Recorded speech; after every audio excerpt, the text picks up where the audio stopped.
రామాయణంలో main villain Shurpanakha అని మీకు తెలుసా? అందరూ శూర్పణఖని రాముడు వెంట పడ్డ రాక్షసి అనుకుంటారు. కానీ శూర్పణఖ రాముడు వెంట పడ్డానికి వెనక ఒక భయంకరమైన కుట్ర ఉంది. పంచవటి అడవిలో రాముణ్ణి చూసిన శూర్పణఖ ఒక అందమైన మాయా సుందరిలా మారింది.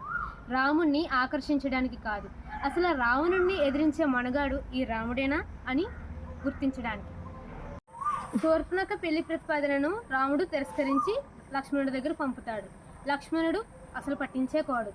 శూర్పణఖ కావాలనే సీతమ్మ మీదకి దాడికి వెళ్తుంది. ఎందుకంటే లక్ష్మణుడు తనపై ప్రతి దాడి చేస్తాడనే విషయం తనకు తెలుసు. ఆమె అనుకున్నట్టే లక్ష్మణుడు తన ముక్కు చెవులు కోసేస్తాడు. ముక్కు కోసినప్పుడు రక్తం కారుతున్నా సరే శూర్పణఖ లోపల నవ్వింది. ఎందుకో తెలుసా? లంకా నగరం నాశనం అవడానికి పునాది పడిందని ఆమెకి అర్థమైంది. తన తాళి తెంపిన అన్నయ్య రావణుడి పతనం మొదలైందని తనకు అర్థమైంది. రావణుడి మీద శూర్పణఖకు అంత పగెందుకు? సొంత అన్నయ్యనే చంపాలనుకోవడానికి కారణం ఏంటి? అది తెలియాలంటే పార్ట్ 2 చూడండి.